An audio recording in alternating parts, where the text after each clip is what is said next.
नमस्कार दोस्तों, दा बुद्धा चैनल में आप सभी का स्वागत है।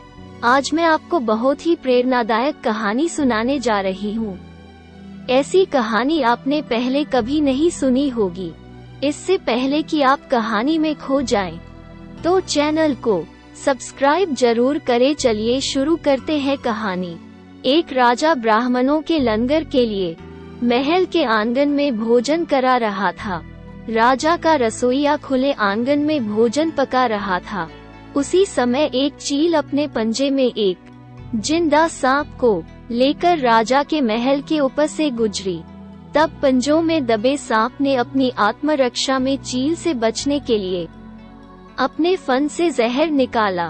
तब रसोइया जो लंगर ब्राह्मणों के लिए पका रहा था, उस लंगर में सांप के मुख से निकली जहर की कुछ बूंदें खाने में गिर गई। किसी को कुछ पता नहीं चला। फलस्वरूप वह ब्राह्मण जो भोजन करने आए थे, उन सब की जहरीला खाना खाते ही मौत हो गई। अब जब राजा को सारे ब्राह्मणों की मृत्यु का पता चला, तो ब्रह्म हत्या होने से उसे बहुत दुख हुआ। ऐसे में अब ऊपर बैठे यमराज के लिए भी यह फैसला लेना मुश्किल हो गया कि इस पाप कर्म का फल किसके खाते में जाएगा।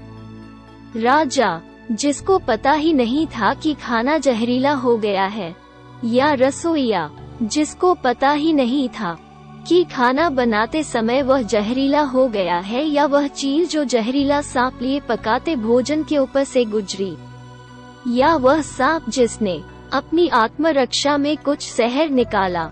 बहुत दिनों तक यह मामला यमराज की फाइल में अटका रहा। कुछ समय बाद कुछ ब्राह्मण राजा से मिलने उस राज्य में आए और उन्होंने किसी महिला से महल का रास्ता पूछा। उस महिला ने महल का रास्ता तो बता दिया, पर रास्ता बताने के साथ साथ ब्राह्मणों से ये भी कह दिया कि देखो भाई, जरा ध्यान रखना, वह राजा आप जैसे ब्राह्मणों को खाने में जहर देकर मार देता है।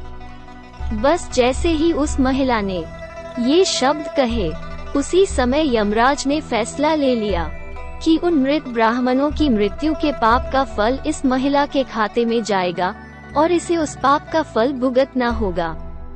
यमराज के दूतों ने पूछा, प्रभु ऐसा क्यों, जबकि उन मृत ब्राह्मणों की हत्या में उस महिला की कोई भूमिका भी नहीं थी।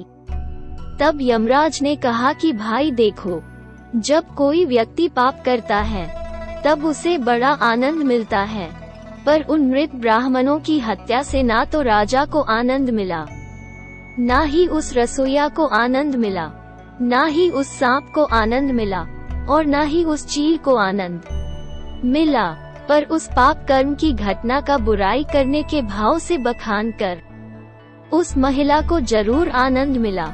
इसलिए राजा के उस अनजाने पाप कर्म का फल अब इस महिला के खाते में जाएगा।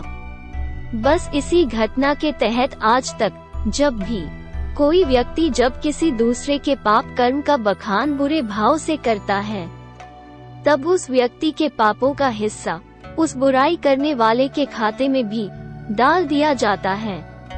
अक्सर हम जीवन में सोचते हैं कि हमने जीवन में ऐसा कोई पाप नहीं किया, फिर भी हमारे जीवन में इतना कष्ट क्यों आया। ये कष्ट और कहीं से नहीं, बल्कि लोगों की बुराई करने के कारण उनके पाप कर्मों से आया होता है, जो बुराई करते ही हमारे खाते में ट्रांसफर हो जाता है।